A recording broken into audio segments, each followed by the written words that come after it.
Kalispera. Apologies for starting a little late, but we were notified that traffic was a little bit compromising. That's why we decided to exercise at 15 minutes, το ακαδημαϊκό τέταρτο.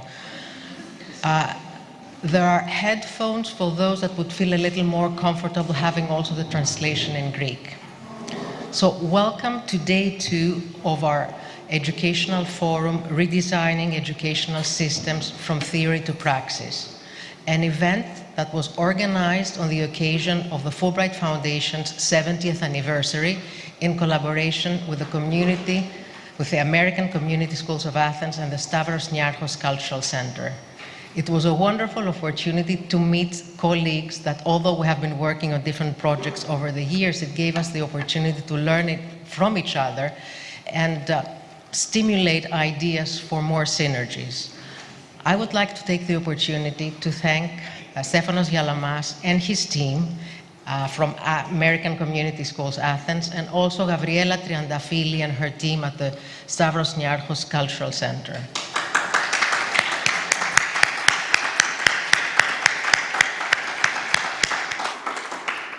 I also want to take the opportunity to thank the ever-energetic, small but yet effective Fulbright Foundation team members, and in particular my colleague Andrew Fotakis, Konstantina Kutsurumba, Nikos Touridis, and Els Hanape.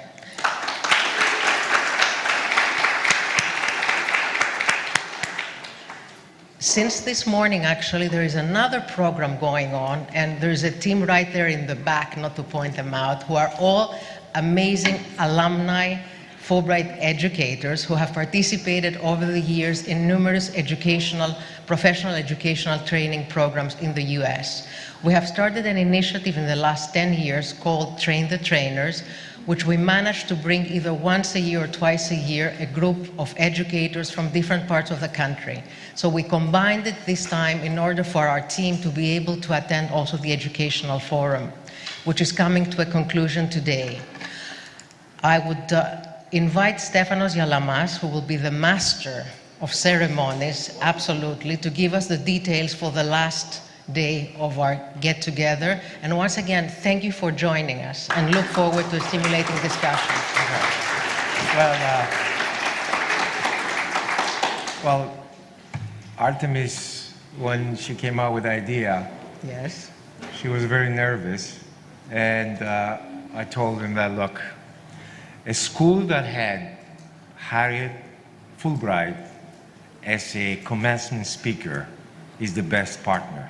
We're the only, I believe, international school in the world that the commencement speaker, he was Harriet Fulbright. But let me answer to that. This was not the decision factor.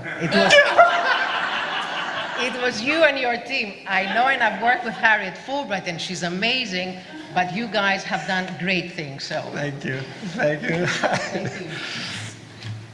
Alan, do you think there's anyone who can claim that Harriet Fulbright was a commencement speaker?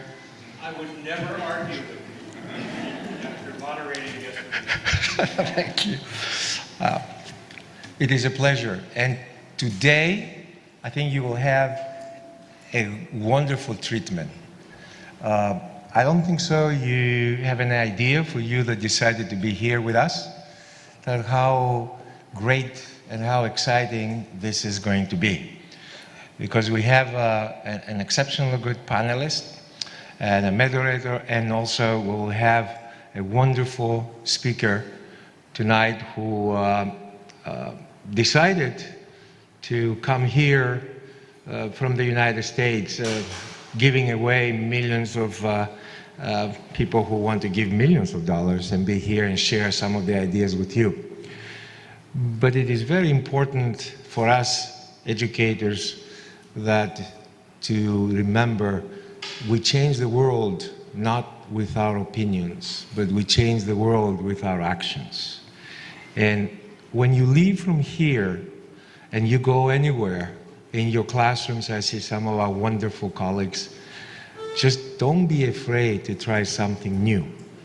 And if anybody bothers you, you just remind them that about 50 years ago, we had nothing what we have today in terms of how we learn. And this happened because there are always some provocative people who believe that learning, it's not a 9-to-5 job. Learning is not Monday through Friday, because we know different countries, they have different hours, and learning has nothing to do with remaining in the old mindset. But you remember about actions. This would not have been possible unless, as Artemis said, a team of very dedicated people who work very hard to make arrangements, from the Fulbright, from the Nyiάρχος Foundation and the Nyiάρχos Center, but also the two wonderful people from ACS Athens. One is Valerie Alexopoulos, over there, Valerie.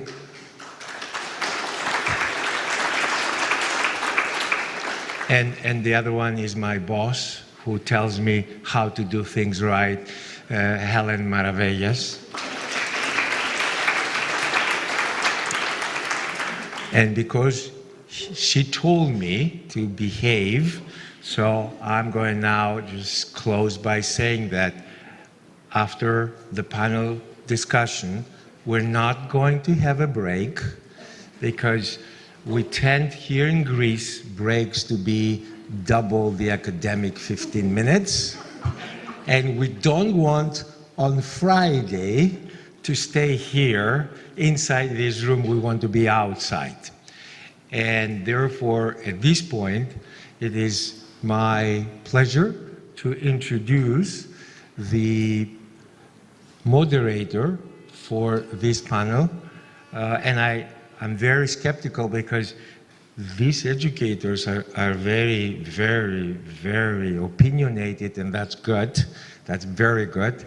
The moderator for tonight's discussion is Dr. Peggy Pelonis, who is the Dean of Academic Affairs at ACS Athens.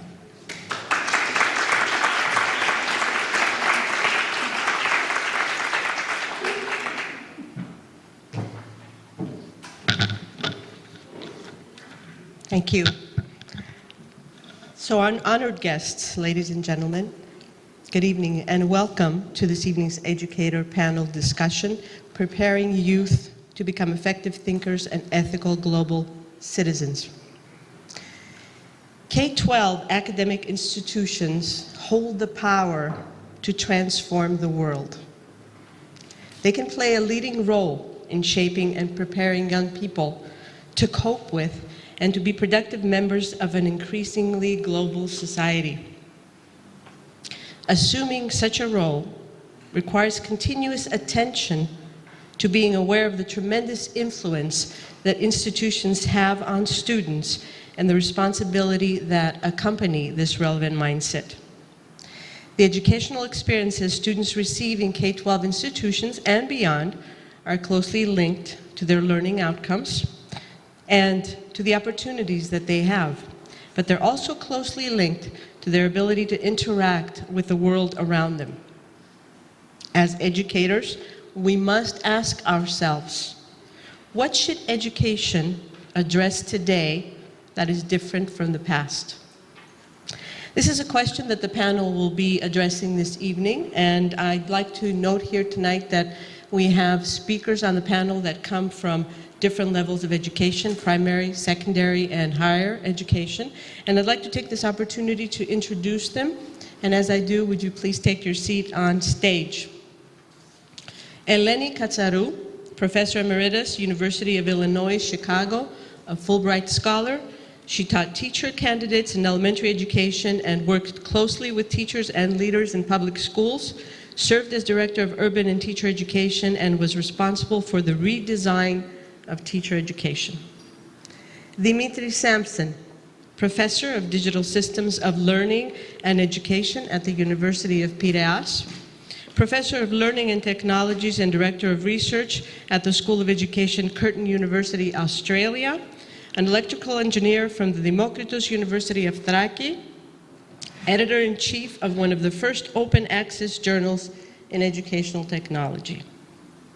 Roxanne Giampapa, president of Pinewood American International Schools in Thessaloniki, degrees in education. She has been a teacher, curriculum coordinator, and a college counselor, and her PhD work is in educational policy and leadership. Vincent Gray, social studies teacher at Druid Hills High School, Atlanta, Georgia, with a master's degree in social studies education. In 2017-18, he received Fulbright Distinguished Award for teaching and is currently developing an inquiry project in Athens under the Fulbright program that looks at debate and dialogue and the role that these play in teaching. And Elisabeth Horianopoulou, Administrator, Montessori School of Athens, Maria Gunelli, Head of Pedagogical Council, elementary school teacher, currently working on her PhD at the National University of Athens. Welcome to you all. Okay.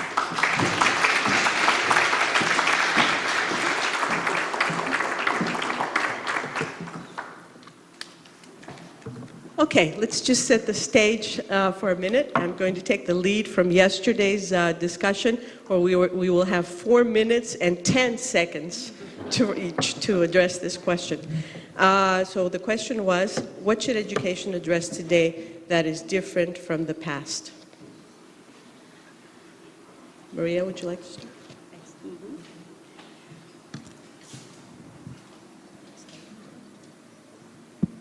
All right. First of all, hello everybody, and thank you for the invitation today. So, the first important thing that it comes to my mind when thinking of the global citizens, which I would like to start from, is some characteristics such as critical thinking, creativity, active citizenship, responsibility, ability to collaborate, and respect towards diversity. The education can shape those characteristics, as you said, and affect the progress of the society, but it is necessary to think of this education a little bit out of the box. Different approaches and voices are needed to blend in the mainstream pedagogy. In Greece, alternative pedagogical approaches such as Montessori or other ones like Steiner, Waldorf, Freire are not included in public education, and just a few private schools struggle to continue existing in the Greek educational system.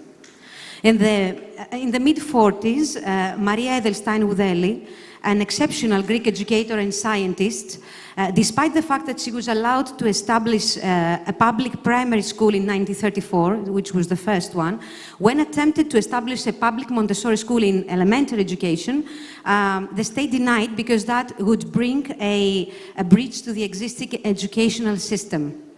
Of course, she made it in a private, though, section, and now there is a school, Montessori School of Athens, Maria Goudelli, that for students 2.5 up to 12 years old, and fortunately continues existing as a non-profit foundation following the Montessori ethos and philosophy as close as possible despite the obstacles of the state. After many years of working there, of working experience in the specific school, I would like to point out the three most significant characteristics that are being promoted by the Montessori method. And these are the students' responsibility towards themselves, towards the others, and towards the environment, the cultivation of the internal motivation and love of teaching, which is extremely important, and third, the critical thinking that is supported by open activities that do not emphasize individual right or wrong, but on the habits of mind. I would like to use this time to briefly describe the way that those characteristics are cultivated in a school like ours, okay? So all children from birth to have an urge to explore the world around them, to expand their own limits, to train their senses, to learn, to become. We need to treat the younger children, up to 6 years old, with great respect to this inner motivation, the horme, as Montessori said, using the Greek word ormi. So we have classrooms that allow freedom in movement and choice of activity.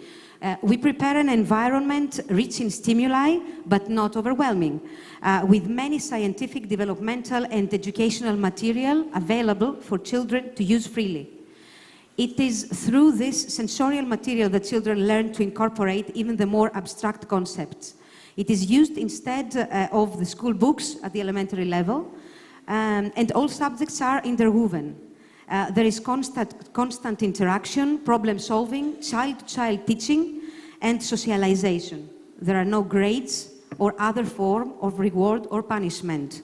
Children are grouped in mixed ages and abilities in the classroom, and the classroom rules are discussed and decided by the whole group in classroom, and they can be redefined if required. In our view, the aforementioned can be fulfilled only when the beginning and the focus of our work with the child is set on the earliest years, and that is the second point that I would like to make. Those ages are fundamental for the development of the human being in ways that cannot be replaced later on. Up until very recently, people would think the importance of education as an upside-down pyramid. And I mean by that the higher the grades, the more important, the lower the lesser. It is about time to reverse this pyramid. During the extremely important and fragile period of the 3 to 6 years old children, when the mind of the child, the absorbent mind, as Montessori used to say, works like a sponge, so it takes in everything without discrimination, and like a photo camera where every detail is equally important, and great developmental achievements are accomplished, education must have the great purpose of assisting this personal development. Then follows elementary school education, where we should support the development of the social human being, because that's what developmentally happens during the 6 to 12 years of childhood. And that is one of the greatest benefits of the Montessori system that we can be taught from. It supports the child during his or her journey of personal, social, and finally, global development. And I believe that should be the question. Can the education system today support the formation of man in younger ages, the formation of social human being in the elementary level, so that it can support the formation of the citizen of the world in the higher education level? Thank you. Eleni. So we go from the Montessori youngsters to college education, and I'm going to come at this from, as a teacher-educator, I believe very firmly that the teachers that we produce, the teachers we put out into the world, actually have a lot to say about what they do in the classrooms and how they go about doing that. So I'm going to make a few comments just to tie a little bit also with yesterday's wonderful speakers. Alan Goodman made a beautiful connection yesterday about the Odyssey and his personal journey of the Odyssey, and he brought it to life in terms of the Fulbright, which is a delight for me to be here as a Fulbright scholar from the US. And so this notion and the analogy of Odysseus' journey as understanding the world, as Dr. Goodman put it, is a way to understand the minds of, and the values of other people, right? I think that's spot on in terms of teaching and learning. That's what teaching and learning is about. And as Homer's contemporary Nikos Kazantzakis has put it, he said famously in the beginning of a chapter in Αναφορά στον Γκρέκο, life, what's it called? Αναφορά στον Γκρέκο, I forget. He said, life's greatest benefactors are journeys and dreams. And it was Dr. Goodman's prompt that got me to thinking about that, and thinking about at 4:30 this morning what to say. I was reminded that I have it in my syllabus, actually, and the last piece of my syllabus for my students who are fourth-year students, teacher candidates becoming teachers. The final part says, through your fieldwork placements, we will take numerous journeys into teachers' and students' communities. And if we are insistent and intentional, perhaps we can peek into their souls. That would be a dream. My hope is that we can unravel mysteries, dispel fears, and realize our collective and individual visions of teaching and learning. I think we can accomplish this via our readings and our seminar discussions, as well as our experiences in schools. And I tell them about Kazantzakis, what I just shared with you.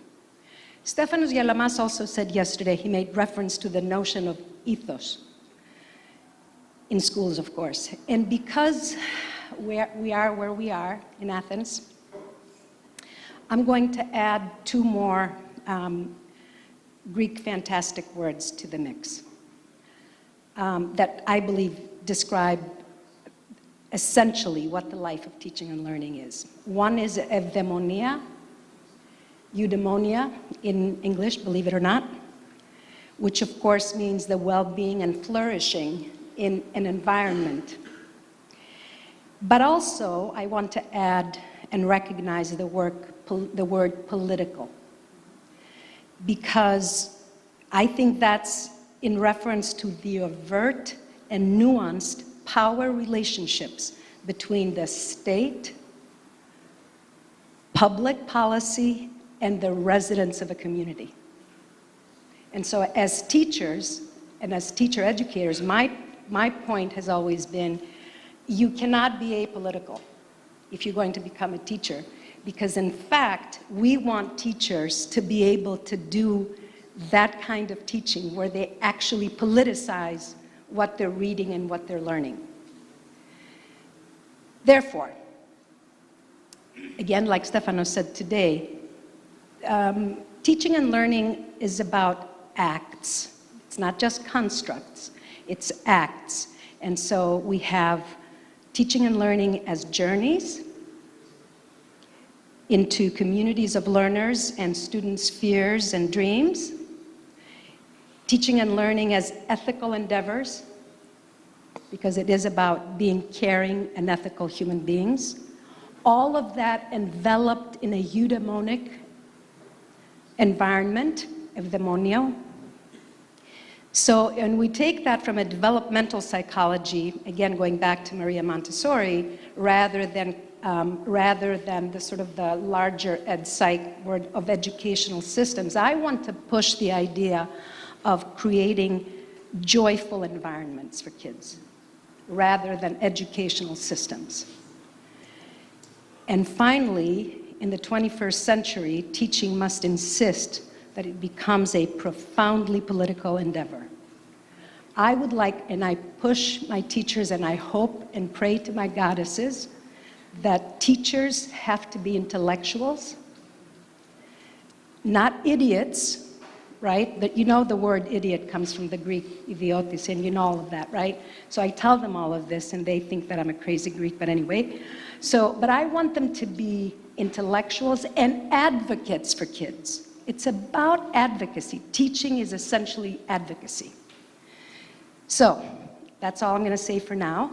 I think we have what we want to discuss here today, and hopefully it's a nice enough, small enough group. We know what we need to do. I think that the challenge is, how do we get there? And like any good lesson plan, you know the what, you know how you're going to get them there from point A to point B, and the final piece of a good lesson plan, right, is what are you going to use as evidence? How are you going to know that your students, your teachers, are actually getting it? So I'm going to stop there. Thank you, Elena. Indeed, the how is the challenge. Dimitri. Right, okay, thank you. So I have the privilege to actually serve two different educational systems, different geographically in Australia, which is far away from Greece, but also here in Greece, and also different in the sense that in Australia I work for a School of Education at Curtin University, so I'm part of the Faculty of Humanities, and here in a Department of Digital Systems, so I'm part of Science and Engineering at the University of Piraeus, which is a few blocks down the road, actually. So I'm delighted that I'm here today and I can share my experiences from two very different perspectives, which are probably also having lots of common. One perspective is the perspective of the Australian society, which is a truly multicultural society. And the other perspective also is the European perspective, the efforts in Europe to actually harmonize the different educational systems in Europe from different member states, and with instruments like the Erasmus program and things like that. So to start with, coming back to the theme of this panel, I think we are all members of a global community. If we just go around and talk to a person next to us, we have probably been during the last few days or months in 3 or 4 different states or continents probably. We are very closely interconnected in the whole world with all sorts of different ties, the cultural ties, the social ties, the political ties, the economical ties, and this is something that we have to actually face and accept. We live and work in what is primarily a shared environment. Our local actions have a global effect, direct and immediate global effect. And therefore, we need to have assume our shared responsibility for this role, being actively participating in this shared environment for shaping a better and a sustainable future. And in my view, we need to be able to do that by connecting the past, the present, with the future. And probably one good way to start is by actually facing global challenges collectively and responsibly, even at high school, for example, or primary school, the big ideas, the big challenges, which somehow we think that they don't have a place in the school. I think that never before people, ideas, art, goods, money, businesses, jobs, experiences were moving so fast and so inexpensive in human history. And yet, I think it almost feels, to me at least, that we are lagging behind on the basic qualities of what is actually a good global citizen. And therefore, I think that to be able to at least integrate the global perspectives to the different educational systems, or even more, to create effective global educational institutions, either at school level or a university level, it's really essential in order to be able to prepare successful global citizens of the future. And I think I can probably say a few things about the two institutions that I work with. At Curtin, we are very proud to be the most international university in Western Australia. And it couldn't be any different because Perth, we are located in Perth, and we are the most isolated capital in the world. And therefore, we couldn't afford to only address the needs of the 1.5 million people who are actually living in Perth. And we need to be able to reach out people who are all over our region, first of all, and beyond that.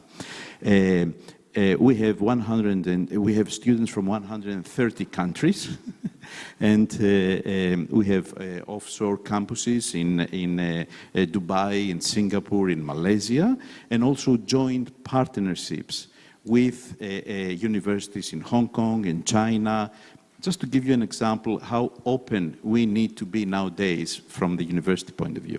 And also at the University of Piraeus here in Greece, we are very proud that at least 15% of our undergraduate students, they will spend one semester abroad and study abroad through the Erasmus program. This is actually a good number of people who will actually go and spend one semester studying abroad.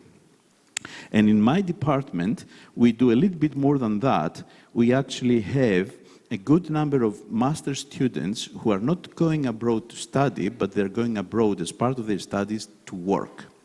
And therefore, mobility and placement outside their own country is an important priority for both universities from the examples that I gave you, coming from different perspectives, as I said, different geographical areas, different domains, the humanities and the engineering. And I think this is probably what I would like to contribute at this level from the higher education point of view in our discussion in the panel. Thank you. Thank you. Vincent. Thank you. Hi, good evening, everyone. I come from a high school in Atlanta, Georgia, in the United States. And so it's interesting that I'm coming from a public school where I teach day to day, and now I'm working abroad, now kind of in the research aspect, the observer aspect, coming to a different country and learning about and dialoguing with different teachers, so forth. So my experience so far has been wonderful in terms of the interactions I had with the Greek education system and the Greek teachers in particular. And so I really want to start by critiquing the question a little bit, or at least playing devil's advocate. Mainly if the idea is creating a global citizen, is that assuming that is the value that everyone perhaps wants, in the fact that the rise of the more nationalist-minded communities may see this as an agenda to perhaps take away their livelihood, their way of life, and so forth. So I think that's interesting to acknowledge that there is that narrative out there that just by mentioning the global citizen, wait a second, does that assume then that this is what we all value and this is what we assume that this is what we want? And of course, I would say, well, this is a little obvious that we, as mentioned before, it's already a de facto that we are global citizens, and this is just the realities of the world. But it's definitely interesting that's part of the discourse and the narrative that we're going to have to, as educators and as people in a democratic society, have to deal with that narrative. The second would be what I think is in terms of the changing aspect of our society and our world is the technological aspect. In my classroom every day, I deal with technology. I deal with my students on their smartphones and not listening to me. They should be listening to me and not, what else they're doing. But the real issue, of course, is the issue of the virtual world that is creating a new kind of informational paradigms in which students get their information from the internet and now have to deal with how truth is disseminated in that way. Many studies are kind of showing that, at least in the United States, 1/2 of Americans, maybe even more, get their news from social media. And so this is just going to be a reality of the world, that if this is the information that they gather, then as educators, we're going to have to teach them how to navigate these new spaces, right? Because we're not just in the space of the classroom, we're now in the space of the global world. And so even within the day-to-day life, we're going to have to deal with these realities. And my second point is, of course, is that we're always dealing with this shifting narrative and destabilization of truth. And especially in the United States political system, we even have politicians who are constantly destabilizing this even notion of truth and fact-checking.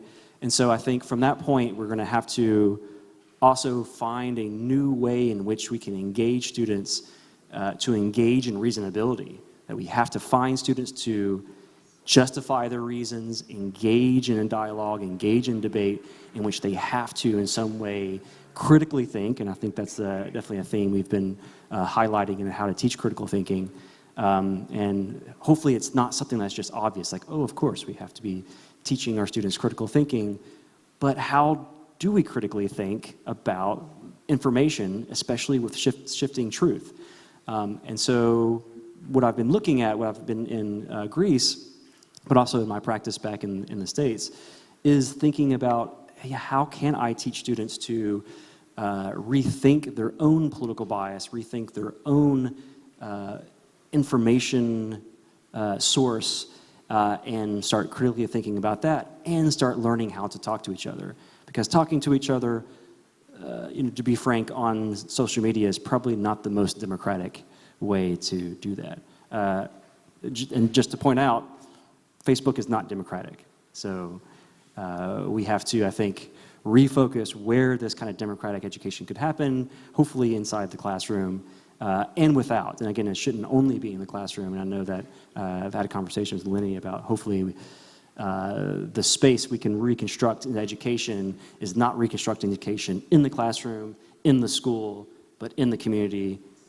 Perhaps this is what it means to be the teacher as the political, right? That we're engaging in a political activity because we're still in a social space, and the teachers need to be active in being able to do that. However, I do want to point out the interesting turn, a phrase about being political in some of the research that perhaps with this new information glut that we have with the internet, that the political biases, especially in the United States, as we're getting very polarized, that politics makes us stupid. And there's actually some research to suggest that actually your political bias actually will hurt your ability to do fundamental calculations, read graphs properly, or even understand the nuances of climate change and the nuances of even evolution.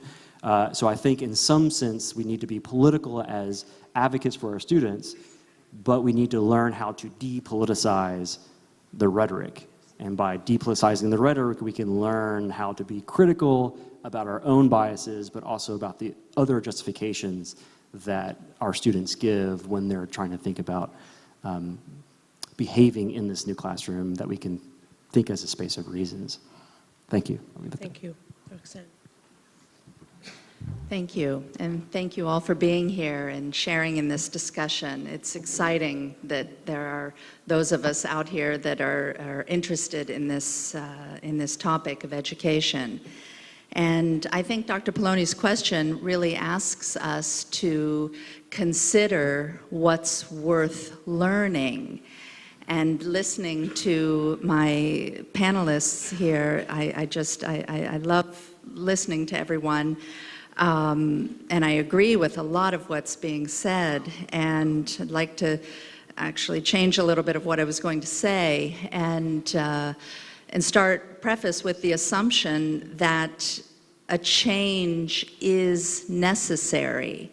I think that this is an assumption that we must put out there, that change in various forms is necessary. And for me, the question of what's worth learning really boils down to anything that empowers students. Now, let me be a little more specific about that and actually give an example, and then talk about 3 ways of thinking that I think empower students in the world. So the example. Indulge me and think about 2 different schools. School A, let's call the Rock School, is teaching its 8th graders rate, time, distance, okay? Important concept. We still have to learn fundamental concepts. There is content in school that we need to teach. The teacher asks the students, introduces the concept of rate, time, distance, and then ask the students to get into teams and create simple sponge launching machines that will demonstrate their learning, demonstrate their understanding of the concept of rate, time, distance. And to make it a little more motivating, maybe that teacher asks, I don't know, the director of the school to take her car when the students are ready and drive at a constant speed with her windows down, and as the students test their ability to understand rate, time, distance by hitting the director's car and getting extra points if their wet sponges go inside the window of the director. Imagine how much those students are going to want to understand rate, time, distance. Okay? So, let's take the role school. In contrast, the role school also teaches rate, time, distance to their students. The teacher introduces the concept, and then the students do some exercises in the textbook, interesting exercises about a train is leaving from point A to point B, and there are so many obstacles in the way, and so the students are engaged in writing the answers to those questions to demonstrate their knowledge, and then as a final demonstration of learning, they take a written test. Now, think where you would want your child to be in school. It seems pretty obvious. Why? I believe that there are 3 fundamental ways of thinking that we absolutely must find time to develop in our schools. The first one is curious thinkers. We talk a lot about critical thinkers, and that's really what a curious thinker is, but I like the term curious thinker for the pre-K-12 setting, because curiosity is innate in all of us already. So how fascinating that you already have it. You can tell your students, you've already got it. We're just here to help you, to help build the environment for you to use that curiosity and to build and develop that curiosity. So whether it's a 3-year-old, I work with 3-year-olds all the way up to 18-year-olds, whether it's a 3-year-old or an 18-year-old, those what-if questions really are important for helping children learn how to ask questions and learn how to define problems. Solving problems we'll get to, but they need to define them first. Okay? So when a child let's say a teacher in 1st grade asks her class, what if animals could talk? What happens? Teachers in the room know. Miss, calling me. And they're jumping and they're bouncing. And oftentimes as teachers, I know I was a teacher, I am a teacher, our classroom management hat comes on and we say, I will call on the student who is quiet and not moving. And the students, okay, don't do that anymore. Okay, let them bounce, have that chaos in the classroom, okay?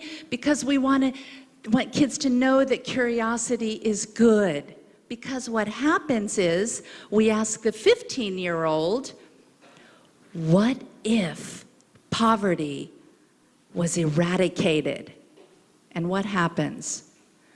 We get one student who raises his hand and says, is this going to be on the test? Right? We don't want that. We want them to be curious thinkers. Curiosity is responsible for so much innovation, so much scientific and technological and humanitarian advances. We need it, and we need to find time to put it in our schools. The second is creative thinkers. We must give emphasis to creativity in schools. It cannot be a luxury anymore. It needs to drive our decision-making about what we do teach. It is the force that builds problem solving and experimentation, and it leads to an extremely important construct in school that needs to be in school and isn't always, and that is a comfort or an ability to deal with failure. Okay? We need for students to be able to fail because there is an incredible pool of opportunity when one fails. Those guys doing the sponge launchers, you better believe it, they went back into the classroom and figured out how to change, how they messed up the rate, time, distance formula to make it better.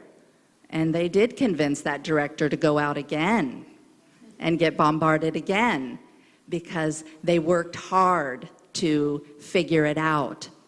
We have to provide an environment for failure to happen. Okay? Like the company IDEO, they say, fail early, fail often. And that's what innovators do. That's what inventors do. That's what creators do. And the third one, the third type of thinking is a caring thinking. If we don't pay attention to ethical and affective components of education, then that curiosity and creativity may not be used to advance individual and social needs. So kindness and informed decision-making and integrity and respect for oneself, respect for others, these are all so important and need to be embedded because they really do create balanced students who can navigate their emotions. They create caring students who are accountable and thoughtful and understand the consequences of their actions. And they help students build relationships. Relationships are extremely important in education. An educator who did a TED Talk, and I can't remember her name, but I just thought of it, she said, students don't learn from teachers they don't like. And that's true. You want students to feel good in your classroom, and you want students to understand how to develop relationships with each other as well. So I think there's a palpable shift happening. Indeed, content knowledge is exceedingly important, but we need to sculpt it a little bit and ensure that we are really developing curious, creative, and caring thinkers. Thank you. And along those lines, the last couple of days there have been a number of buzzwords. We've heard radical change, disruption, collaboration. We've heard competition because the playing field is being leveled with technology spreading across the world and more business opportunities. And we're talking about successful students. We've talked about teachers that were educated in a system that perhaps is no longer relevant. We're talking about educating students for careers that we have no idea what they will look like in the future. So I will ask my question using an old Greek saying, βαδίζουμε στο άγνωστο με βάρκα την ελπίδα. Are we moving in a direction, unknown direction, on a vessel of hope? How do we do this? And more specifically, how do we develop principled ethical citizens? How do you develop these people to send out into the world? Can you give us a specific example of what you do or see, you're seeing being done in your institutions that develop principled citizens of the world? I can kind of piggyback on something that Vince said earlier about that. I think he answered part of this question. I know he can speak for himself, but he mentioned that this notion of where technology is taking kids and students and youth is something to be examined very critically, and I think that's the how. to get kids, to get students to really see that there is shifting truth, as he called it. And how do you And do that in your you do it in debates. I mean, he talked about that, and I think that's exactly right.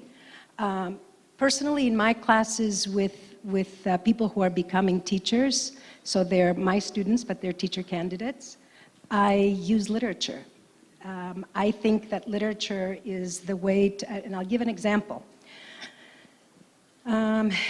This is a little painful for me to say right now, but a few years back, one of my students, a white girl in Chicago, mind you, Chicago is about 400,000 students. I'm talking about public schools only. 40,000 teachers, 85% are African American or Latino American, right?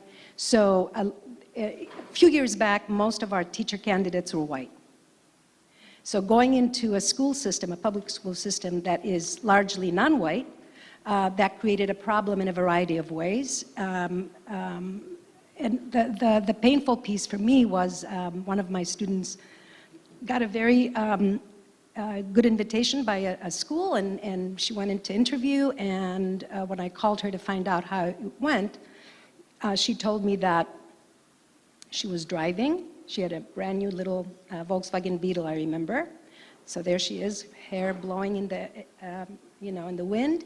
She drove in, and she took a look at the environment and made a decision that she doesn't want to be there. And so she drove out. She never gave a chance to be interviewed. And I found that to be just unbelievable. And that was a catalytic, it was a catalyst for me to use literature. And so Baldwin played an important role, and so did Toni Morrison. In the readings that we did in the seminar, and I think historicizing, kind of going back to what both Roxanne and Vince said, historicizing, making the context really become very important for students, and in this case, my teacher candidates, I think is critical. You can't, if you don't historicize, if you don't understand the context, if you don't get the community, it's almost impossible to become part of. So I think literature is one way, obviously the arts and music and poetry and spoken word, for example. In Chicago, we have amazing poets in that way, and so we give them that opportunity. So I'm going to stop there. Tell us your story. I would like to point out this. It is necessary in order to build, in quotation marks, in quotation marks, yes, some characteristics, some skills, whatever, or help the human being build them. It is necessary to understand the way that a human being develops, okay?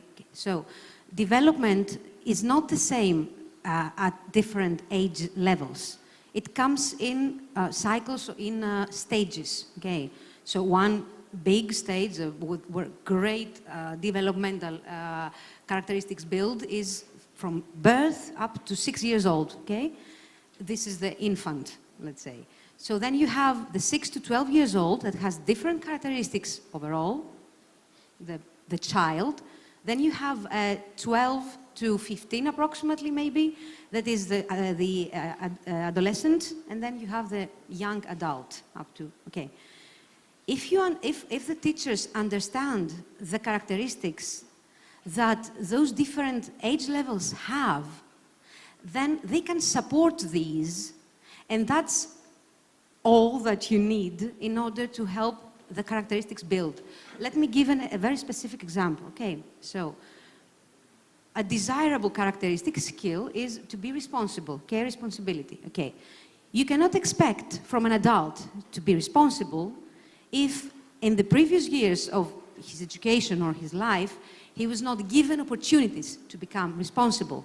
And that is different in the very young age, like as you said, the 3 years old, different in an adolescent, different in a younger adult. So, My school has students that start from 2.5 years old, or the 3 years old that you said before, Roxanne.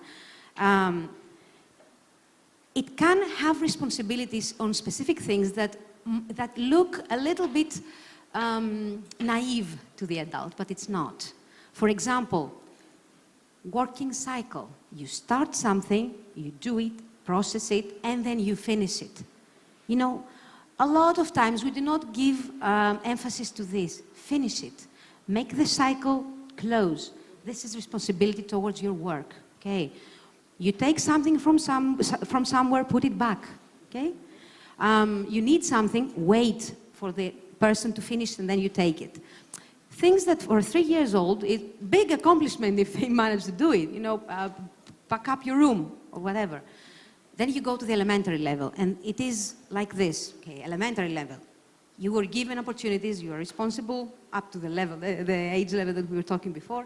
So now you can take more responsibilities regarding your own work, like organize your homework, if it is at home, or your activities at school. Organize a small group of students as you go closer to the 12 years old. Organize some big, I don't know, a play, a theatrical play, but you, the people, be responsible towards what you took as a responsibility. I'm sorry for the responsibility. And then the adolescent, outside of the school community. Responsibility for the community outside of the school, so that you can go to the young adult and expect that he is responsible for himself, for the others around to some point, and certainly for the world. Okay. Anyone else? Okay, I just picked up my mic. I'm up. How can we do this? How do you do this? How do we do How this? do you do this, yes? Okay. Specific. Well, I think that, like they said yesterday, little islands of doing things well, or pockets of doing things well, is good, but we should try to, systematize it some way so that it's more widespread. And I think knowledge or content, I'll go back to that, is important to consider. And I said that content is exceedingly important, and it is. Traditional content, math, science, literature, languages, those are very important.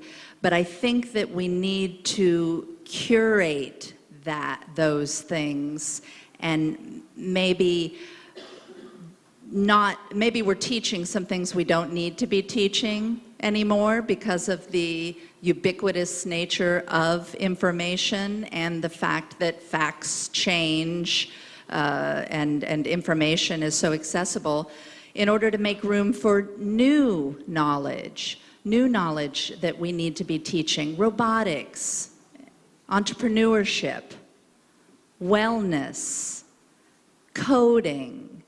These kinds of things need to find room in our schools as well. Right now, we come back in a couple years, maybe those things will be different. But right now, those are things that we need to try to make room for. So it's very difficult because we have to not scrap the curriculum that we have, but finely tune it and say, maybe we don't have to teach that. It's like when I had to memorize the periodic table of elements. Why? Don't need to memorize that. It's right there. IB exams, they give you all the formulas. Good. Show us how you can use them and apply them. Another thing that I think we really need to do is start talking about how we grade students and how we assess them. We have a serious issue with grading. And it's because it's just what we have inherited and we keep perpetuating it. But for the system that I'm in an American international school in Thessaloniki, We use a 100-point, we used to use a 100-point scale. Why do we need, and 60 is passing, why do we need 60 ways to tell a child that she has failed? 59 to 0 is failing. Do we really need that many ways to tell the child you failed? Okay? Couldn't it just be, hey, you're not there yet? Let's go back to the table. Okay? So I think that needs to be reformulated. Also with grading, the idea of the average. Prepared to disrupt your school in that way? Yeah. To do Yes, change the grading yes, system? we did. We changed our grading system. And it created a lot of tension because that's what we're used to. We also decided that we would not grade homework. Why would we grade the trying part, the formative? Try it out, take risks, do things. So know that that's not going to be part of your grade and you're just going to get narrative feedback on that. Okay? That creates a heck of a lot of work for teachers. It really does. But we take off other things so that they will do that. Okay? So we don't grade homework anymore. And it allows children to say, I get it, so I don't have to do the homework. Or the kid that says, I get it, but he really doesn't, and he comes in and he doesn't do well on that summative assessment. Okay, so he's learned a lesson, and he gets it next time. So that's another, to use a word from yesterday, disruption.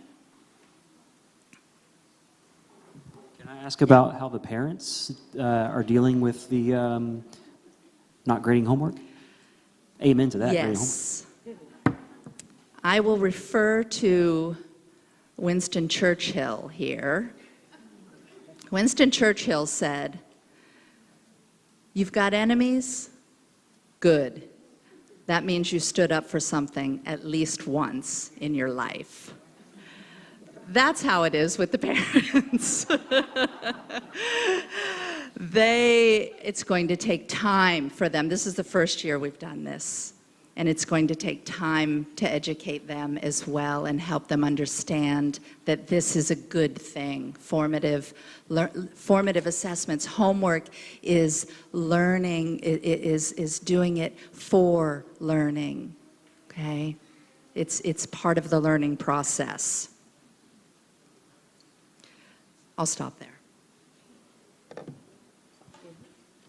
I wanted to follow up just that because it's very interesting that the parents that I deal with usually are very interested in every aspect of grading, right? Why are you grading this way? What are you grading? Why did you not grade that? You asked them to do this particular activity. Why are you not getting a grade for it, right? And so you have to, as teachers, always justify everything you do.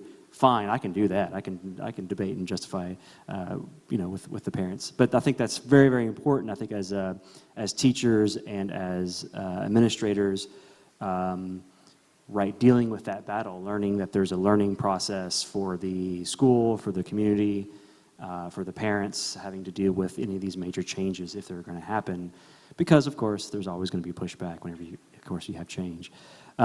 There's a couple of things I was thinking about with a lot of the discussion so far is that I'm thinking about a phrase I've seen that was called curriculum as resource, which is a phrase I think what it means is that the curriculum or the subject areas shouldn't be the discrete places where you learn about mathematics or you learn about history. Those should be the resources that you use to develop a curriculum which is based upon something else. Typically, you could say critical thinking or curious thinking and all these other, I think, aspects that we're looking at. And I think there is at least in the United States that I've seen, there are some paradigm shifts in which I think schools are thinking about doing this, in which there are classes that have more of this is more about a debate class, or this is more of a academic writing class, and we're using the curriculum or the subjects as the resources to deliberate about something. And it could be even about deliberating about social justice, about issues in democracy, about some type of mathematical equation, make sure the sponges can hit your principal. Vincent, those are all tell us more good. about how you use debate and dialogue in Yeah, so I think the main principle that I look for is called reversibility. And reversibility is the idea of which students can debate a particular topic, a particular resolution, or which color is better, red or blue, because they don't have a clear attachment or bias to that particular idea, right? Or reversibility that you have to switch sides too. Oh, well, I just debated red, now I got to debate blue. Or I just debated about capital punishment for, now I have to debate about capital punishment against.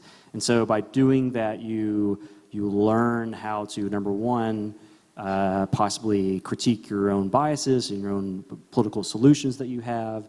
And then number two, it also allows the students to engage with each other, talk to each other. And I do that pretty much every day in any aspect.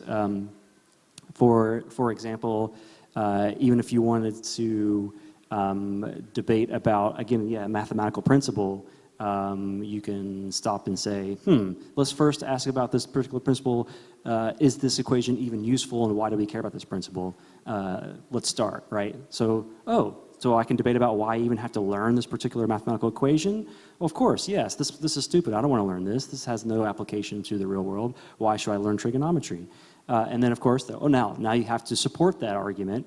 Why do you think that this is useful? And they are forced to make an argument about, oh, okay, I guess this is why trigonometry is important. Let me think about it, right? And by doing that, they learn the paradigm about why are they even learning this information, why can it be even useful, and then, of course, they may go back to their trigonometry class and then learn that particular equation, and then maybe they know why. So again, just using different styles of debate in some way. And again, I think there are sometimes problems with more competitive debates, and I'm very involved with debate teams and more of the competitive side, but sometimes the competitive side could lose that aspect that you are now responsible for the decision that you make, or you're responsible for the argument you make. And so sometimes if you're just making an argument, even if it's just a reversible argument, you're not responsible for the outcomes of that particular argument or opinion. And so hopefully there can be other forms of dialogue, other forms of debate, other forms of deliberation in the classroom where now the students are responsible for, well, if you make a decision about what you just debated about, even if it's about in a mathematical equation, you're now responsible for some aspect of that particular learning. And so I do that. I try to do that, every day in my classroom in some form, whatever that I'm teaching. And I probably come from a U.S. history background, so I'm mostly teaching. Let's talk about U.S. history. So boring, right? No, actually, let's do reversibility between two different viewpoints about history, and let's avoid thinking about history as just facts, and that really starts the conversation.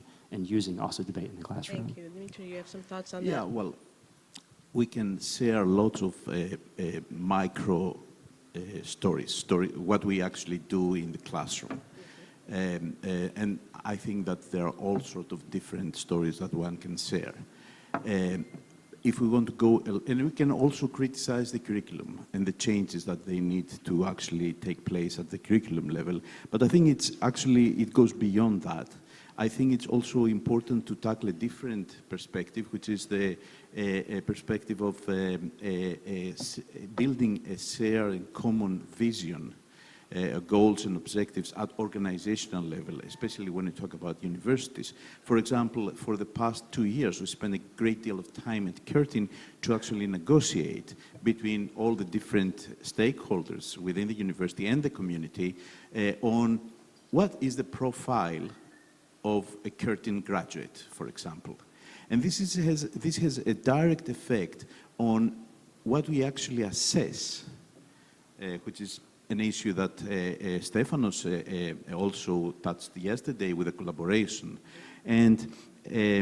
therefore, we came up, and I think that many other universities all over the world, they're doing that, with a list of attributes, let's say, or qualities, we call them, that our graduates need to have independently of the discipline knowledge and independently of the professional abilities that they need to build in order to conduct a certain profession and build their professional identity.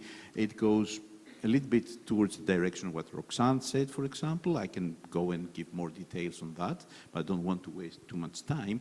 And then, at different faculties and at different courses, and at the end of the day, at each unit, okay, we call them units in Australia, the courses, okay, we need to build assessment methods that will collect evidences that we have support our students to actually build this competence profile, okay, this profile.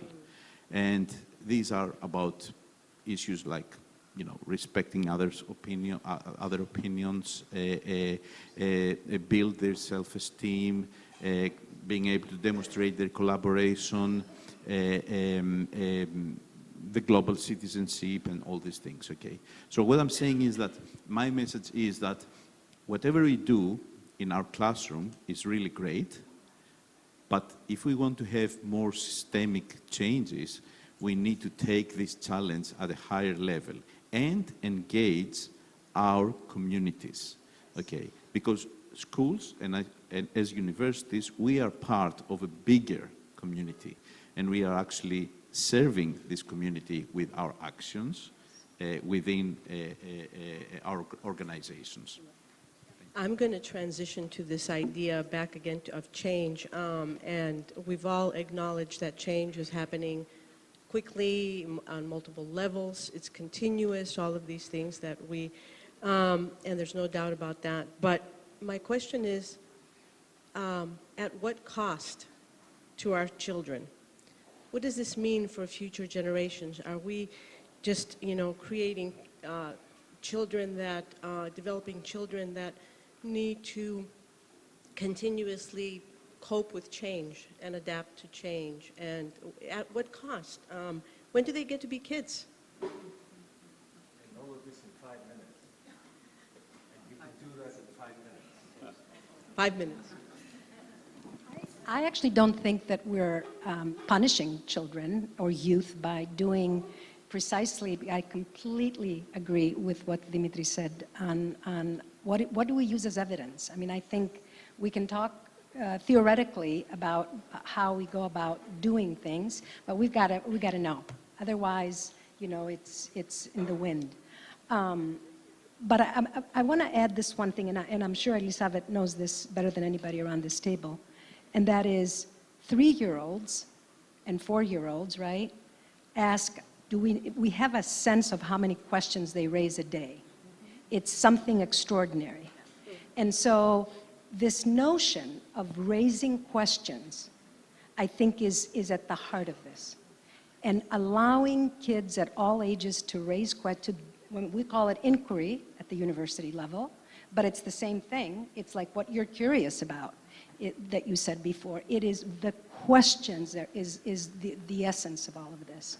And so if we get to raise questions across content areas, like been said, I think we're at something, but we got to measure it. I hate to use the word measure, but we got to know. Otherwise, we're not worth our salt. Dirty word. It's a dirty word, but we got to do it. So. It is, again, it is this, the sponge mind, you know, at 2 years old, I'm sorry, a 1 plus a little bit months old can manipulate a smartphone without even start talking. I mean, they do absorb the environment like crazy. So it's not a problem of punishing them or whatever else, or exactly.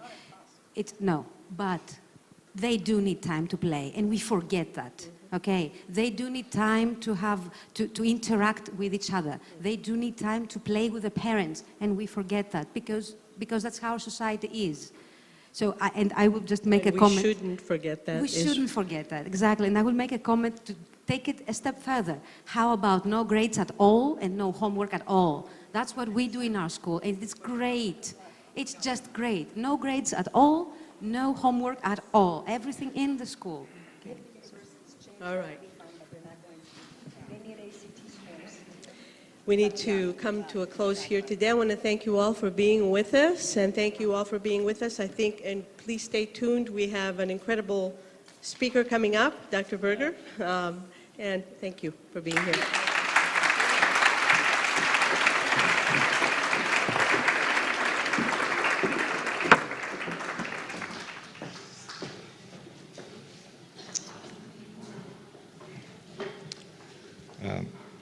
I wrote the statement.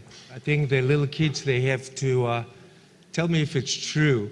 You said that the kids, they have to learn to start and finish. What about if we put 2 more words, on time? That would be interesting, right?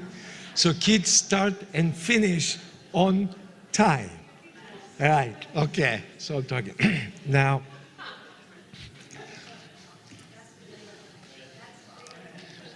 I think yesterday I said that wait to see the educators, right?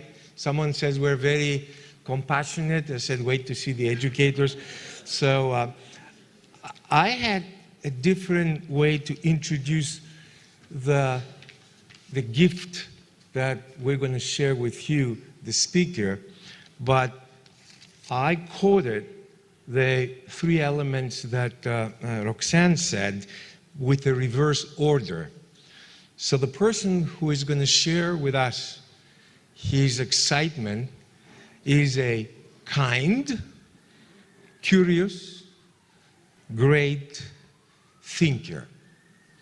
Now, it's interesting that some other people said certain things, because I can say this since he's an exceptionally wonderful person that I had the chance to meet him 22 years ago. But here are some other people, what they say. They said, I don't know if it's true, if he paid them to say these things. They say this gentleman, in 2010, he was named the winner of the Robert Foster Cherry Award for Great Teaching. Wow. The largest prize in higher education teaching across all disciplines in the English-speaking world. Also, they said, in 2010, he started in a mathematics segment of NBC TV on the Today Show. That appearance earned him a 2010 Telly Award. Also, they said that in 2014, he was elected to the Philosophical Society of Texas, and he's now in his 4th season of his weekly program on thinking and higher education produced in Austin. For me, the most exciting element is that watching YouTube. He has 4,000 shows teaching mathematics with puppets, with animals. And we had a little kid by the name Panayotakis at 11 years old who runs to my office and says, yesterday I finished my calculus class with this Dr. Berger. I said, yeah, and I waved at him. It is my distinct honor, pleasure to have Dr. Berger, who left his university, but by the way, he's the president of Southwestern University, and he's a mathematician. He published articles, he has a PhD, but I have to tell you, in 1995, I took this gentleman in an art school that artists, not they don't like math, they can kill someone when they know they have to do math. And they were asking me to get him back. It is my wonderful pleasure to give you a present, Dr. Edward Berger.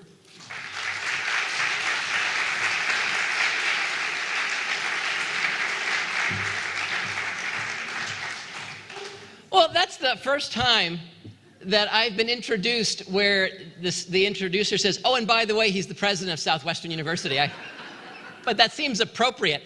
I don't know about you, but I've been sitting in a very hard seat for a while. I invite you all to stand up. We're not allowed to take a break, but stand up for a second. It'll be good for you. You'll thank me. Just stand up. Don't walk around, but just stand up.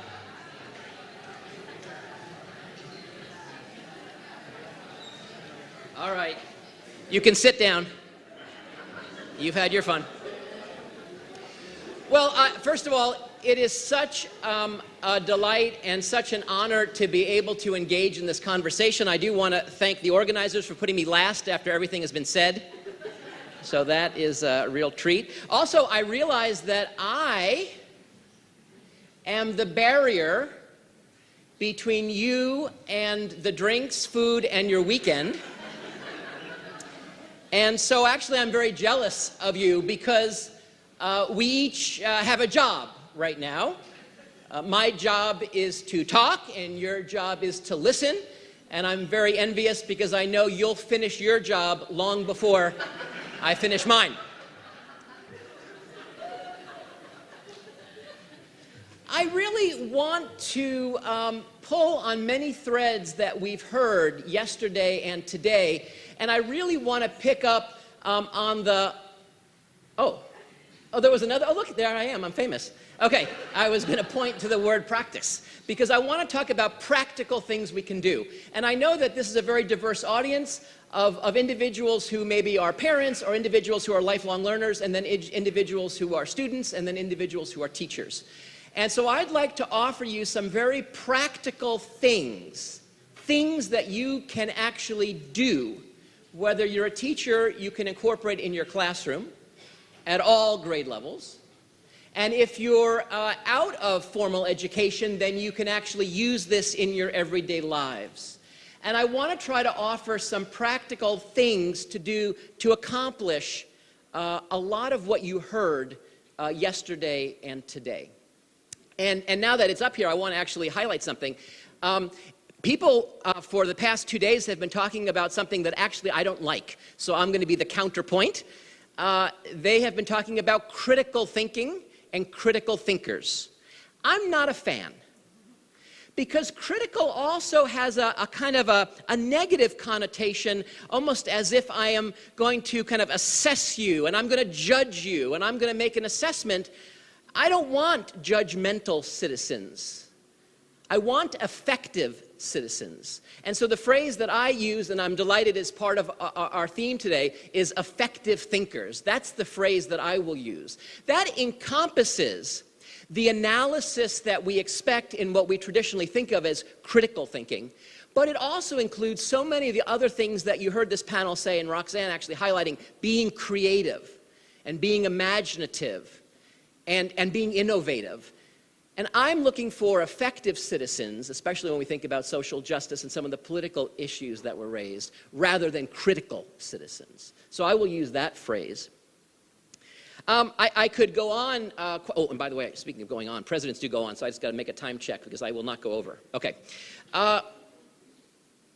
I can go on about how education's broken, but I think that we've covered that a good bit. I do believe it's broken literally from K until the very last class that you take.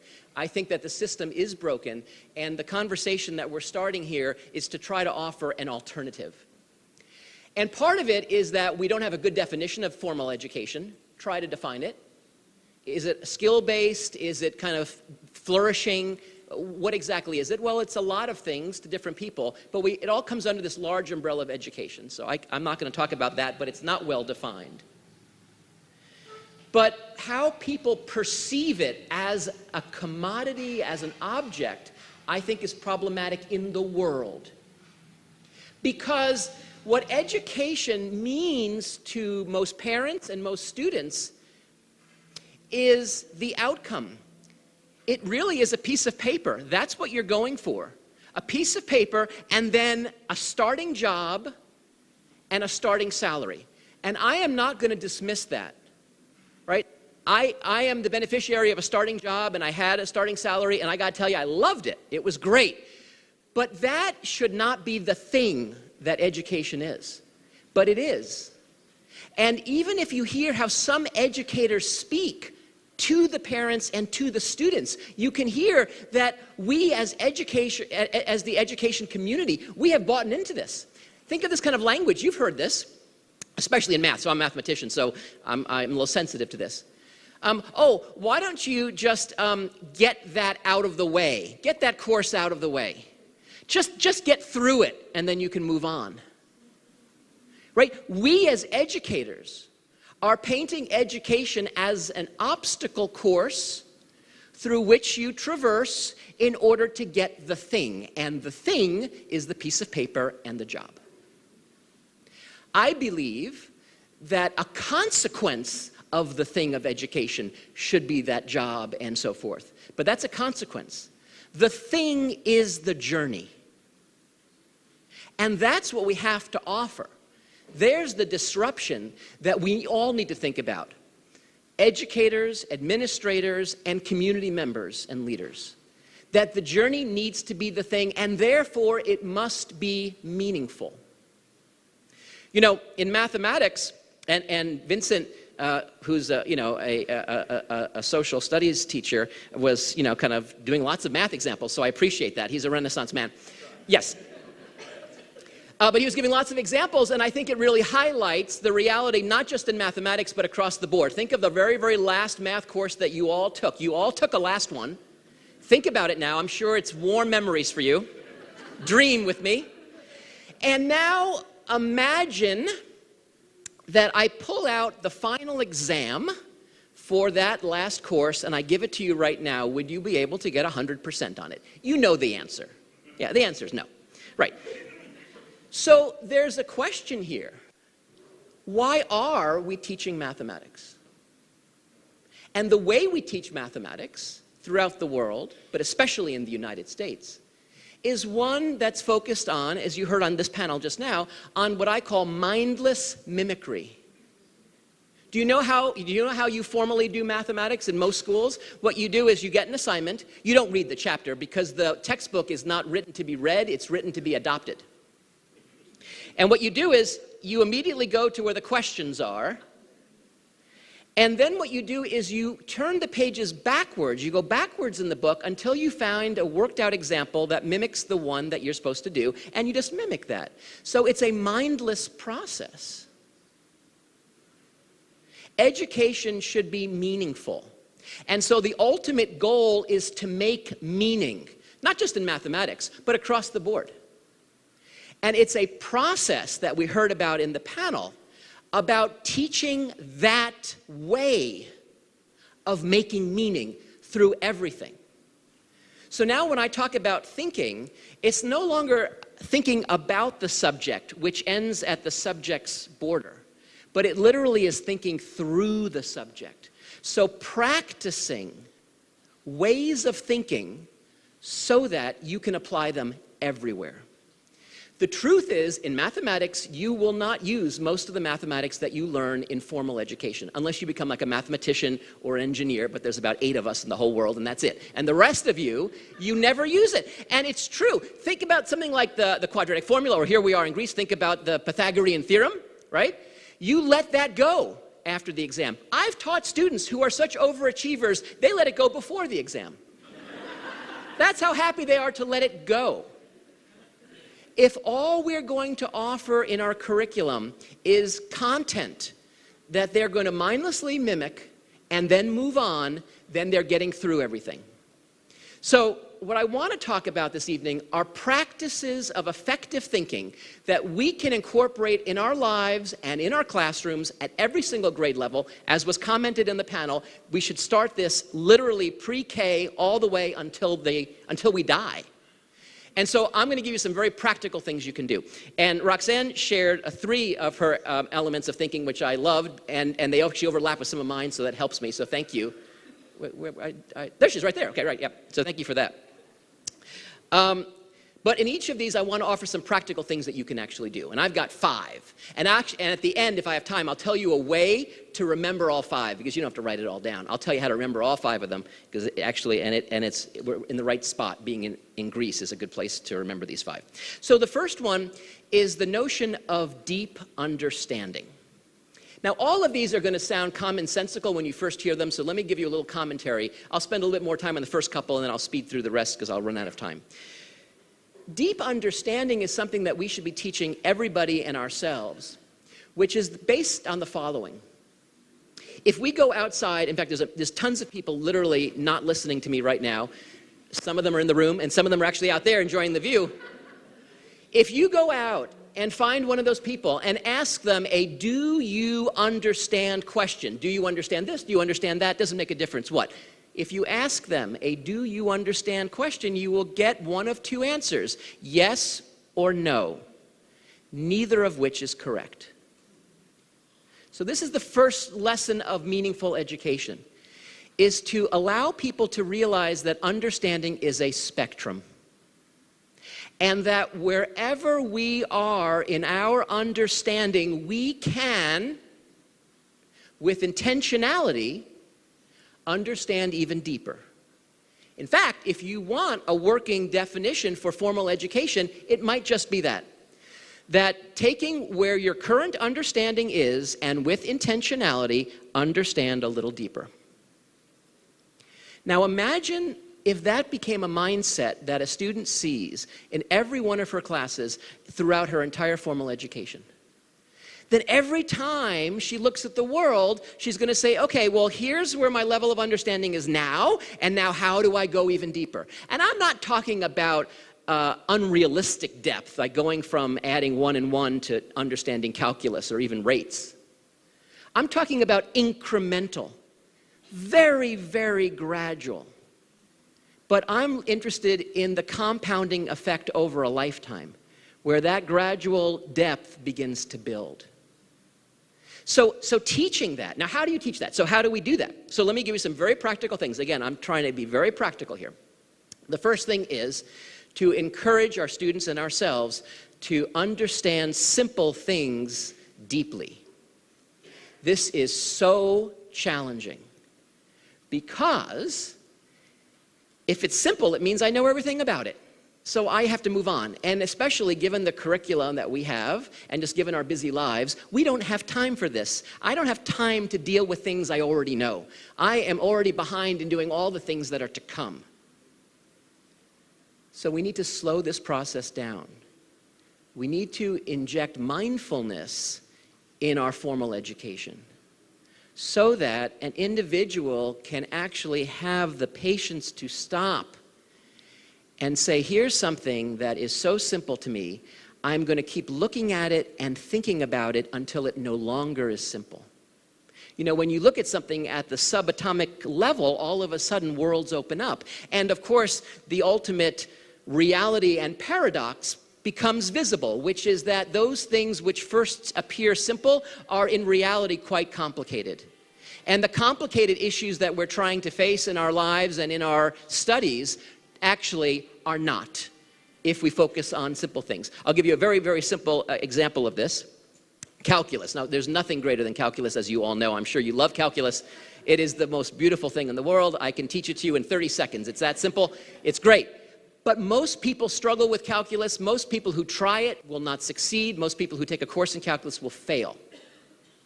Why? Because they never bother to understand simple things deeply. In the case of calculus, it's basic algebra.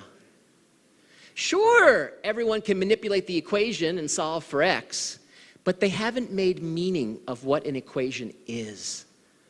Imagine taking the time in a classroom to talk about what an equal sign means philosophically and how you can think about that, and bringing in social justice issues, you know, the idea that sameness, equality, what does that mean, and what does it mean in an abstract way? So focusing on simple things. Now, how do you do that? So let me give you some, I'll give you practical things for the classroom, and then you adopt them to your everyday lives. One is after you've engaged with students on a particular topic and you've moved on to other things, stop and engage them back on the earlier stuff. Those of you who actually, give out, worksheets. I don't know why we call them work. It should be play sheets. We heard on the panel it should be joy. So if you give out a play sheet, well, maybe a month later or 2 months later or a week later, give back the exact same play sheet. And in math, you don't have to worry about like, oh, well, I'll change the numbers. Give them the same one. They've thrown it away. Don't worry about it, okay? Not a problem. And have them do the whole thing again and revisit something they've already seen. And if you do this, or if you do this in your just everyday life, inject 2 additional questions at the end. The first one is, how do you see this suite of ideas, this material, now differently than you did before? And what new insight do you now have? And it might be, well, boy, now I see it was a special case of a much more general thing. And I didn't, and it seemed so complicated and abstract at first, and now it seems really easy for me because I've seen this other harder stuff.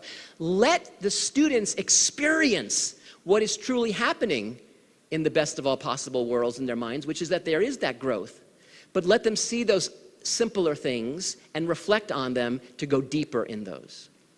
Okay, now let me tell you another thing that you can actually do in your everyday lives and everyday classes if you're trying to understand more deeply. And I call this add the adjective. Add the adjective. So here's a very concrete thing that we can all do. So when you're faced with a great challenge, if you want to be like a mathematician, then what you should do is not do it. Mathematicians do not face great challenges. They immediately admit defeat, and instead they create something else to do. They create something simpler to do. And so instead of doing it and getting nowhere, add descriptors. Challenge yourself and challenge your students to add as many descriptors as you can to the thing. So imagine, for example, pulling up a topic in a classroom or posing a question to the class. Instead of having them just immediately trying to solve it, apply these elements of effective thinking. Right? What's a real simple version of this question first? Don't try to answer the issue. What's a simple version? I want to hear as many responses to that. And then, how would you describe it? What are all the words you can add? And the moment they start adding descriptors, they will see things they otherwise wouldn't have seen. That's what education really is about. It's making the invisible visible. But we have to do it with intentionality. And so one way is just to add the adjective. Let me give an example so you can see what I mean. So just to show you that I'm a Renaissance guy, I'm going to pick one from Vincent's world because he's social studies and he was doing math, so I'm doing math and I'll do something kind of historical. So at the very beginning of the 20th century, we were all involved in a global conflict. And when that global conflict came to an end in 1918, it was called the Great War. Other people called it the War to End All Wars. That was a particularly stupid name in hindsight, but that's what it was called. It wasn't renamed World War I until when? World War II. Exactly. So now let's go back to 1918 at the end of this conflict and let's add the adjective. We might say, well, that was the end of the First World War. What does that immediately provoke in your mind now? Yes. So when's the second one going to happen? Is there anything that we can do to put off what might just otherwise be an inevitable? The point is it provokes a thought. The adjective gets you to think in a different way, which is exactly what we want in education. So the idea of adding the adjective is a powerful, active tool that you can do in every subject at every level and with great fun, I'd say, and also opens up doors. The next element of effective thinking, actually Roxanne touched on it a little bit when she was talking about creativity, is the power of effective failure. So I'm not going to talk too much about failure because you all know how great it is, but I like to talk about effective failure because there's also ineffective failure, which I am not a fan of. Effective failure is when something doesn't go right or I make a mistake, I don't leave it until I have an insight or until I learn something new. So, a lot of times people try something and it doesn't go right and they go, oh, well, that didn't work, but I'm going to keep going, right? So we love that, but that's tenacity. That's not effective failure. Effective failure is to hold that mistake in your hand, again, in a very mindful way, and not let it go until you have a new insight. And usually, and if you do this in your classrooms, if you try this in your classrooms, and this is very hard to get students to fail like this, you will know that they had that epiphany because they make a sound. You want to know what the sound is? Oh! I didn't realize, that's it, oh, I missed that, or oh yeah. Well, that sound of, oh, that's a moment where failure becomes effective. Ineffective failure is to make a mistake and just say, oh, well, that didn't work, I'm going to try something else. That's ineffective failure. Because you're leaving something on the table. You're leaving some new idea, some new creation. There are some amazing educators in this room, in this country, in the world. But there is no greater teacher than one's own mistakes, if we take the time to learn something from it. And so if you take this to its logical extreme, then if we really are going to learn something from every mistake we make, then here's what we should be doing. We should be teaching our students to intentionally fail. Right? If we learn something from failure, then they should be intentionally failing. So I teach this in my classes.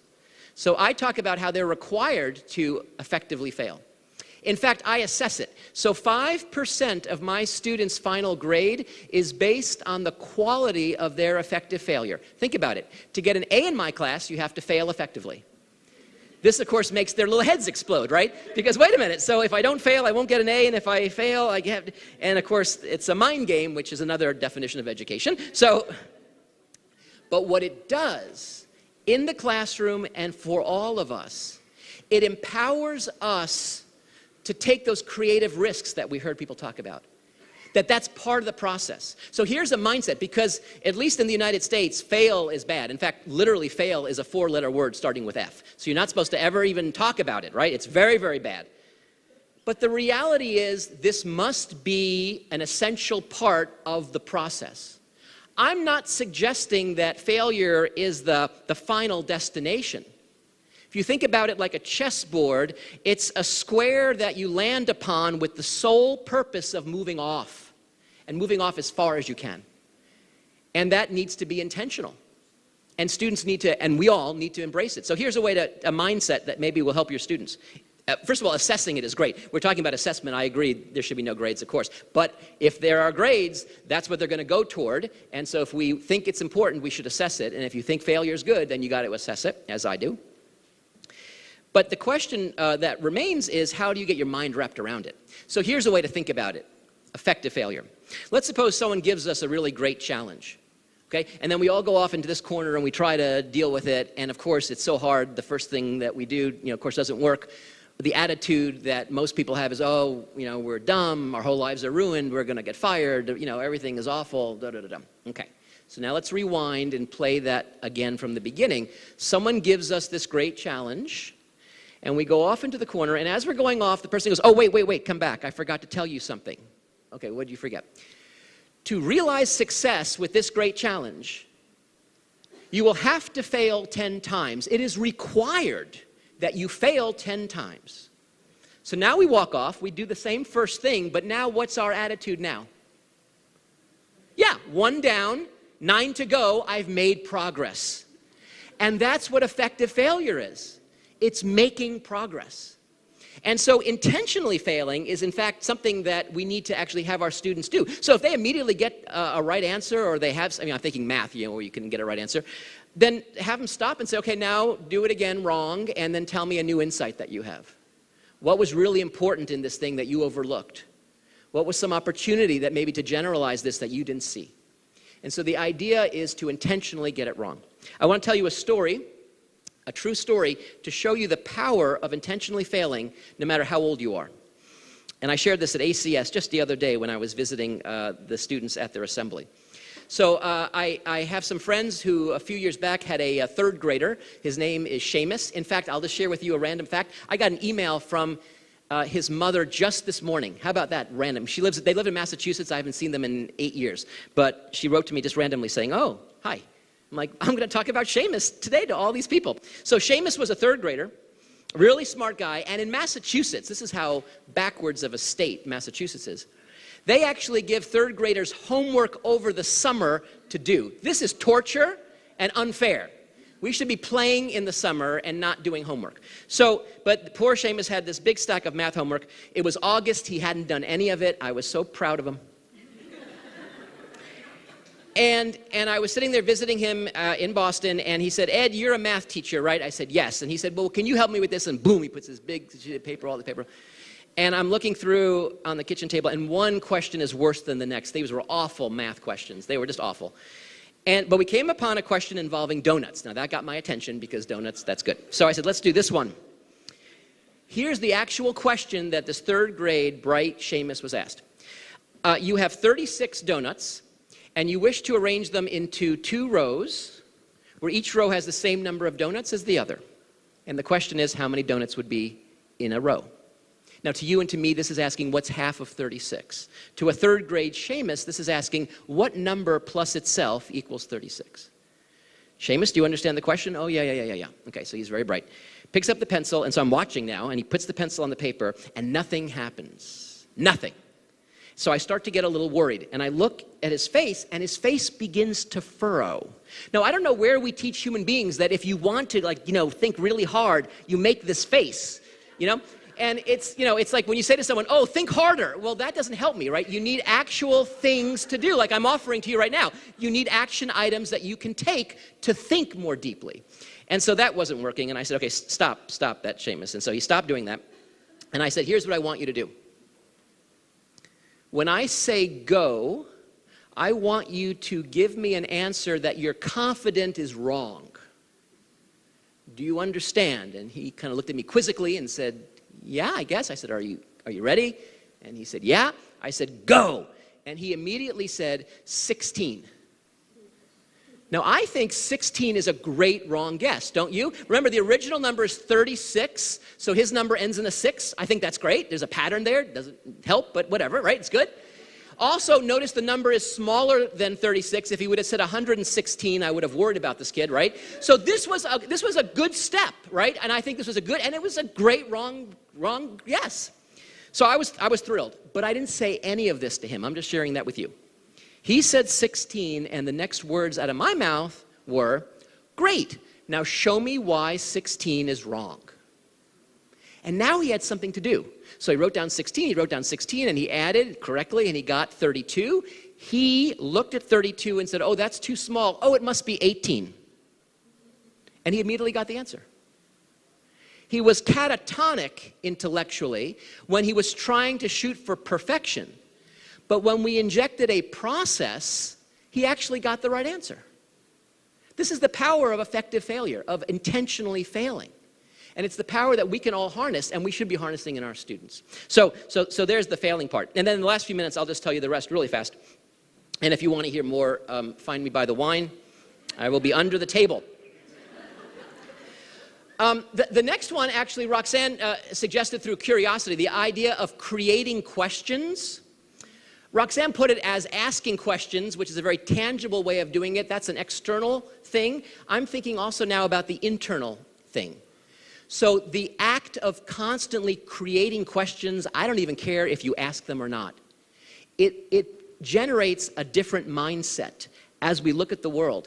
Instead of being kind of passive observers of life going in front of us, we're now actively engaged. And so you can do this. Of course, I mean, all of us should be doing this all the time. We should be always generating questions. In fact, if you lead conversations or meetings, never, ever give the following prompt. If you learn nothing from my presentation, learn this. Never, ever say again, are there any questions? That's wrong. Because you're talking to a group of people, whoever the group is, and you're assuming these are engaged, smart people, and so there are questions. And so the prompt should be, what are your questions? Or if you want to be a little bit kinder, what are your questions that you're willing to share with all of us? So I acknowledge that you all have questions, but you might not want to volunteer, and that's your business. But what are your questions? I have names of all my students on index cards in the beginning of each class. I pick out a few of them, and they are the official questioners of the day. Their job is to ask at least one question. And that's hard to do. That's really, really hard to do. But if you force a student to do it, then it becomes a practice, and then they get good at it. Imagine when you're giving a test, if we haven't gotten rid of tests after the panel, if you give it, why not have one of the questions be create a question? Why not ask them to create questions? Or as a warm-up to an exam, have them write sample tests and sample questions. And then I assess those questions. They're too hard, they're too easy. Where are they? Are they in that sweet spot where they really have understood something and they can see the nuance, but it's not a crazy question or a trivial question? The act of creating questions. And then finally, the last one is acknowledging the flow of ideas. And again, we've heard little themes about this. First of all, that we should acknowledge that every idea came from an evolutionary process of other ideas. That when we teach anything, it really should be a flow. And it shouldn't just be a pixelated view. Like of mathematics, a lot of times people see it as a pixel. If you take a look at an image on your phone, right? There are two ways you can look at that and kind of burn that into your memory. One way is to literally memorize the color of every single one of those millions of pixels. You could do that, and then you could kind of visualize it. Or you could see it as one panorama, one thing. When you see the flow of ideas, you're no longer looking at the pixelated version of a subject or of an area, but you're seeing the entirety of it. That's a sophistication. That requires practice. All of these require practice. But that's an important feature. Now, that's a great way of learning stuff. But for all of us, especially students, but also for us who are no longer in formal education, it's the other part. When we encounter a new idea, what comes next? This, I think, is the greatest joy of the human spirit. When we encounter a new idea, whether we created it ourselves or whether we encounter it in someone else's, but we see it for the first time, that is where you start. That is not where you end. Oh, Bob had a new idea, let's have balloons and a cake. Fine. But now, what happens next? How can I repurpose this idea? How can I retool it? How can I generalize it? How can I extend it? Now we are engineering innovation and creation intentionally.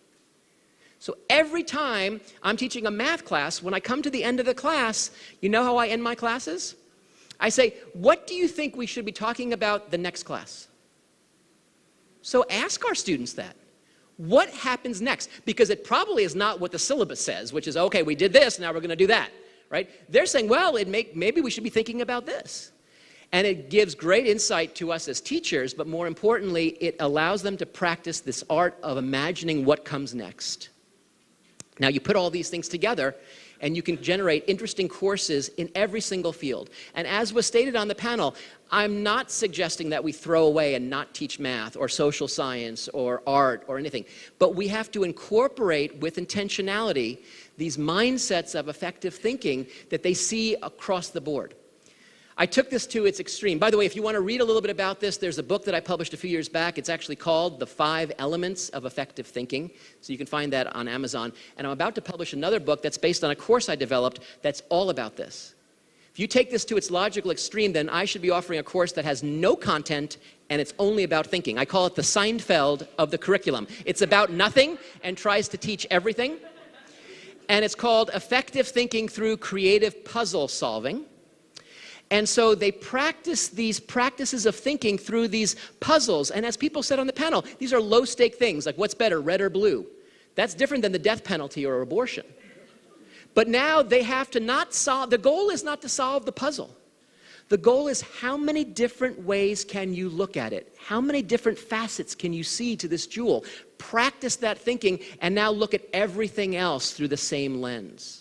So practice that thinking beyond. So part of their homework in my class is to turn in homework from their other classes where they have to highlight the effective thinking that they used in my class to amplify their work in their other class. Now they really see the connection. That book is called Making Up Your Own Mind. It'll be published in October. If you're interested in that, you can take a look. So, can you do this at the institutional level? Absolutely. At Southwestern University, we're the first university where in every single class from the introductory to the advanced, we incorporate this, finding these connections. So taking the thinking from economics and applying it to some other class and consciously acknowledging that. So that happens right now. This is the first year that we're living in this new curriculum. How can you remember these 5 things? So I'll end with telling you how you can remember them, because it's great, because I'm in the right city for this. They're called the 5 elements of effective thinking, and it's based on the classical elements here from ancient Greece. And you know what they are: earth, fire, air, water, right? So let's think about it, and will help you remember. So, okay, so let's think about what should we tether with earth. So rock solid earth. What is the right thing we should associate with that? Yes, understanding, deep understanding. In fact, think of the word literally. What is under where you stand? It's earth. So the idea of tethering deep understanding, thinking about earth. So that's earth. Now, what about fire? Which element should be fire? That's the scariest one, so that's obvious. Fail, right? So fire, fail, that's easy. Okay, great. Questions often come out of thin. You see how great? This is great. I think this is genius, by the way. Of course, I did it, so okay, I'm obviously biased. And then the flow of ideas is what? Water, right. Now, there is a 5th one. It was called the quintessential element. And here, in Athens, a long time ago, it was basically everything else, which back then in that Polaris was basically the skies, the heavens, and the stars that at the time seemed constant and unmoving. And here there is a 5th element of effective thinking of education, and it was discussed a lot in the past 2 days, which is the exact opposite of this constantness, which is change itself. We are in the business of changing lives. Not to change someone's DNA and make them into someone that they're not, but to allow them to flourish, as was suggested earlier, to become a better version of themselves and to live lives where that becomes a constant goal, to constantly strive to be better. That's what education should look like, in my opinion. Thank you so much, everybody. Thank you.